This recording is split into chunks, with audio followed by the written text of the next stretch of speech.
बात है 19 अगस्त 2005 की एक शाम की, जब 5 दोस्त का ग्रुप डिनर कर रहे होते हैं। तभी अचानक से ये लोग वाई माउंटेन के प्रोवो शहर पर स्थित एक बड़ी सी केव के बारे में डिस्कस करती हैं। तभी इसी कन्वर्सेशन के दौरान ग्रुप की एक लड़की जेनिफर गैलब्रेथ केव में जाने का अपना फर्स्ट एक्सपीरियंस अपने दोस्तों को शेयर करती है, जिसमें उसने बताया कि कैसे ये इतने ठंडे पानी से गुजरकर एक केव क्रॉस की और वहाँ से सिंपली वे बाहर निकल गई, जिसमें इस केव का नाम द केव ऑफ डेथ रख दिया। आखिरकार तब इन लोगों ने डिसाइड किया कि ये लोग भी इस एडवेंचर को ट्राई करेंगे, ये कहते हुए कि वे 15 फीट के डिस्टेंस को सांस रोककर पार कर लेंगे। ऐसा कहकर ब्लैक डोनर, स्कॉटमैन डोनर और एरियल सिंगर ये सभी लोग इस एडवेंचर के लिए तैयार हो जाते हैं। और दूसरी साइड इन्हीं का फ्रेंड जोसेफ फर्गूसन जो डिसाइड करता है कि वो माउंटेन के ऊपर क्लाइंब करते हुए केव की दूसरी साइड जहाँ से ये लोग निकलेंगे वहाँ पर जाकर इनकी वेट करेगा। पर केव को पार कर पाना इतना आसान भी नहीं था। नीचे बहुत गहरा पानी और ऊपर रॉक्स और सिर्फ 4 फीट की ऊंचाई से ही उन्हें यह केव क्रॉस करना था। और एंट्री पॉइंट से 100 फीट आगे उन्हें वो होल दिखने वाला था जहाँ से अंडर वाटर केव में घुस सकते थे। पहले जितने भी लोगों ने यह केव क्रॉस किए उनका कहना था कि इस 100 फीट के रास्ते को पार करना बहुत इजी है, लेकिन दिक्कत तब आई जब आप छोटी सी होल से अंडर वाटर केव में घुसते हैं। और इस होल का साइज 18 बाई 24 इंच का था, जो पूरा पानी से भरा हुआ था नीचे तक। और पहले जितने भी लोग अंदर गए थे उनका यही कहना था कि इस होल में अंदर जाते ही बहुत अंधेरा हो जाता है और पानी की वजह से सांस लेने में भी दिक्कत होती है।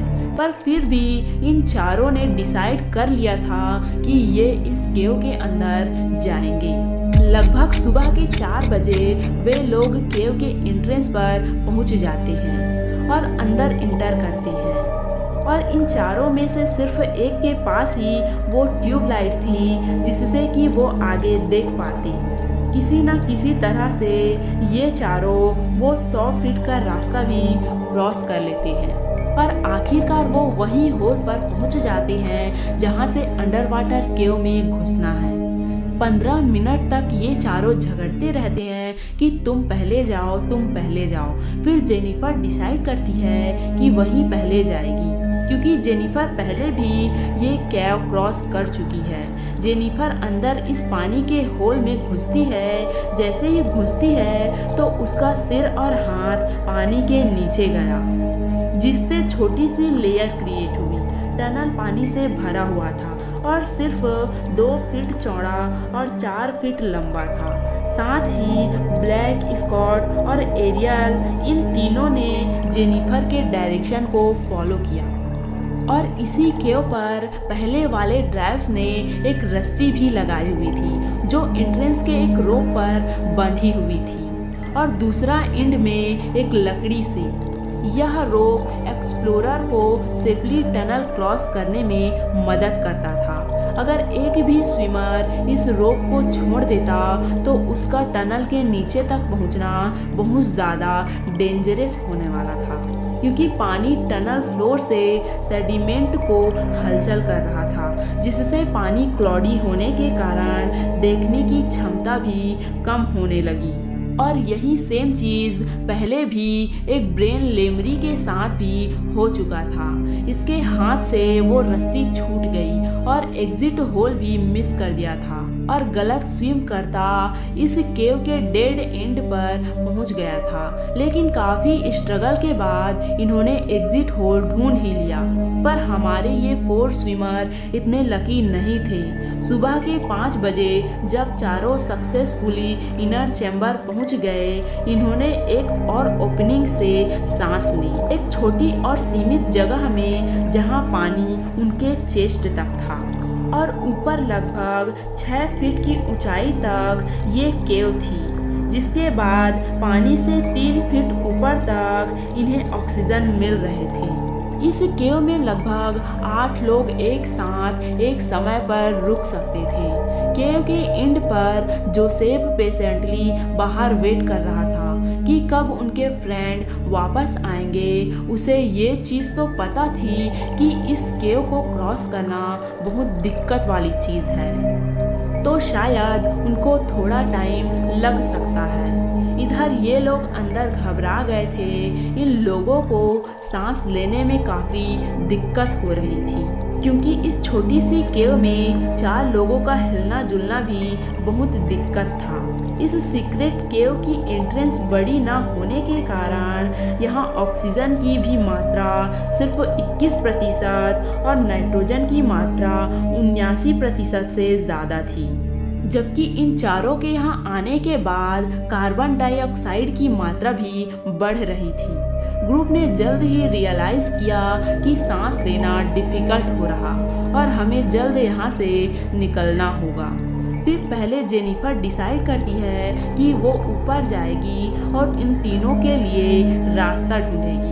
जैसे ही वो सीक्रेट केव में से निकलकर टनल में घुसती है तो अंधेरे की वजह से उसे कुछ दिखाई नहीं देता।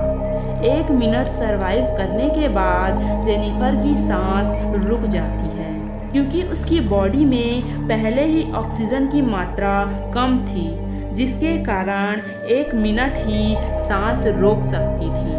और उसके हाथ से वह रस्सी भी छूट गई थी जिससे इस केव से बाहर निकलना था। इसके 45 मिनट बाद जोसेफ डिसाइड करता है कि वो केव में जाएगा और अपने दोस्तों को ढूंढेगा, पर टनल की एंट्री पर पहुंचकर भी उसे नीचे कुछ भी दिखाई नहीं देता।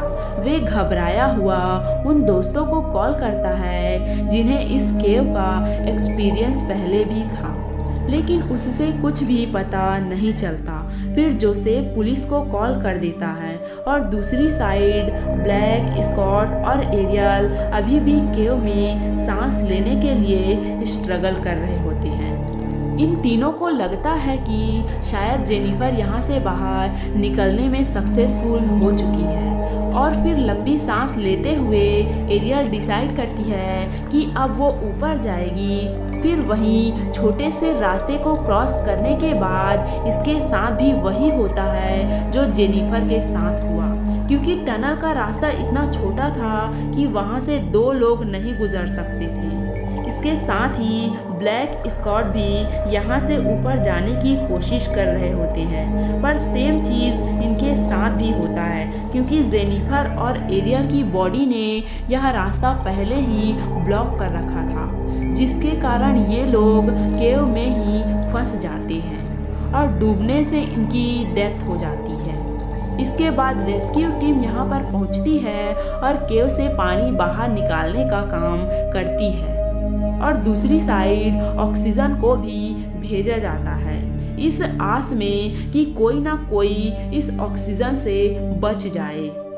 पूरे 2 फीट पानी को पंप करने के बाद जब केव में घुसते हैं तो पहली बॉडी जेनिफर की मिलती है। इसके दौरान एक एक करके इन तीनों की बॉडी भी मिलती है।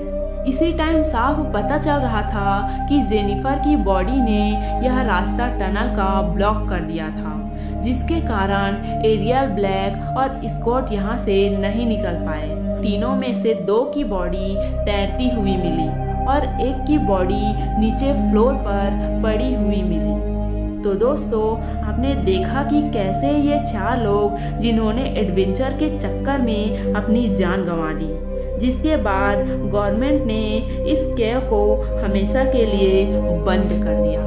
तो दोस्तों, आज की यह वीडियो आपको कैसी लगी हमें कमेंट में ज़रूर बताना।